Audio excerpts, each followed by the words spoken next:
गुमशुदा। बबलू अभी घर से निकलकर गली में खेलने गया ही था कि उसकी मम्मी शीला ने आवाज दी, बेटा घर में आजा, बाहर इतना ट्रैफिक चल रहा है, कहीं किसी गाड़ी से टक्कर न हो जाए। बबलू, मम्मी आप मुझे पार्क में तो ले नहीं जाती, गली में खेलने नहीं देती, मैं क्या करूं? शीला सोच में पड़ गई।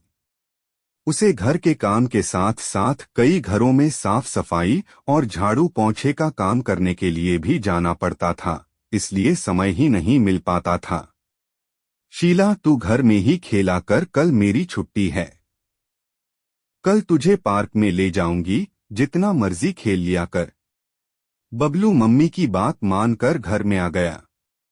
शाम को वह सुनीता जी के घर का काम निपटा कर निकलने ही वाली थी, तभी सुनीता जी ने टोका, सुनीता जी, शीला कल की छुट्टी मत करना, कल बहुत काम है। कल मेरे गुड्डू का जन्मदिन है, बहुत काम होगा। शीला, लेकिन मालकिन कल तो मुझे अपने बेटे को कहीं लेकर जाना है, मैं नहीं आ सकती। सुनीता जी, फिर किसी दिन ले जाना बेटे को, कल तो आना ही पड़ेगा, नहीं तो दुगने पैसे काट लूंगी। शीला चुपचाप मन मारकर घर की ओर चल दी। अगले दिन वह सुबह तैयार हो रही थी, तभी बबलू उसके पास आया।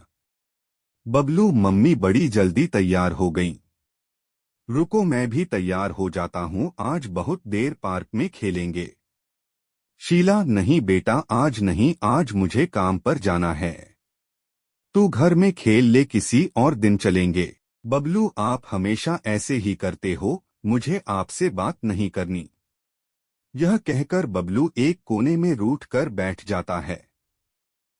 शीला को देर हो रही थी, वह जल्दी जल्दी काम पर जाने के लिए निकल गई। उसके जाने के बाद बबलू ने सोचा, मम्मी तो ऐसे ही बहाने बनाती रहेगी, क्यों न मैं खुद पार्क में चलूं, खेलकर वापस आ जाऊंगा, मम्मी को पता भी नहीं चलेगा। उसने अपने घर का दरवाजा बंद कर ताला लगा दिया और पार्क की ओर चल दिया।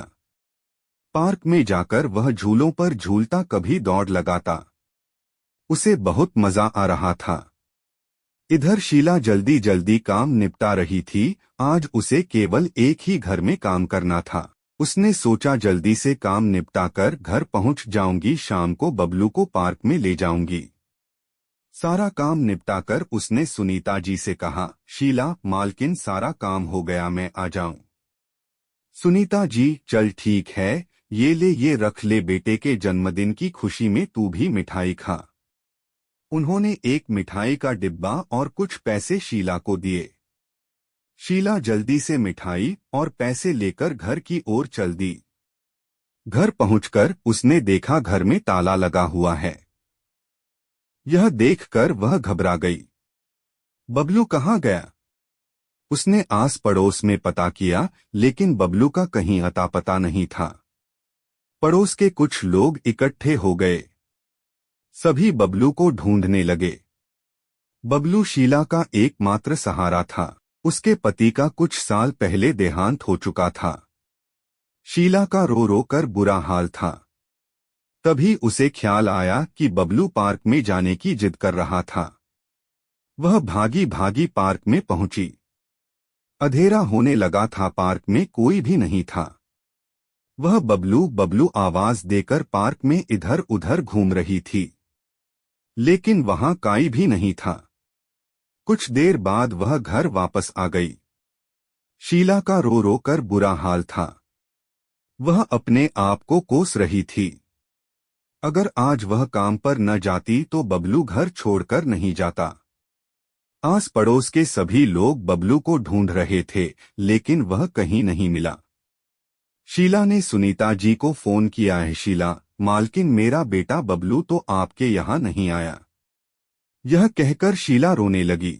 सुनीता जी ने उसे चुप कराया और कुछ ही देर में वे अपने पति के साथ शीला के घर पहुंच गई।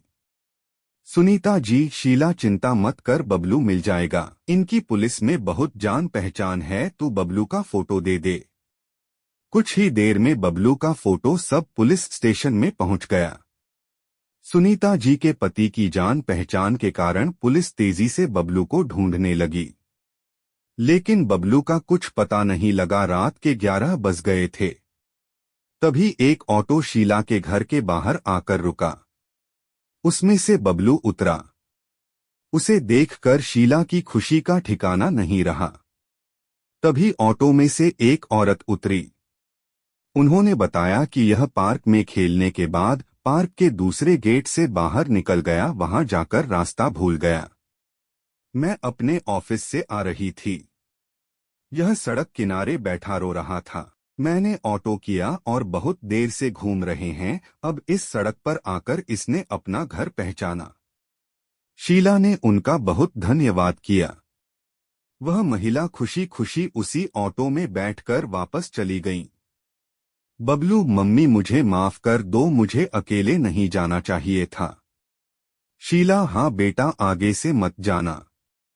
आगे से चाहे कितना भी जरूरी काम हो। सुनीता सप्ताह में एक दिन की छुट्टी करके अपने बेटे के साथ समय बिताती थी।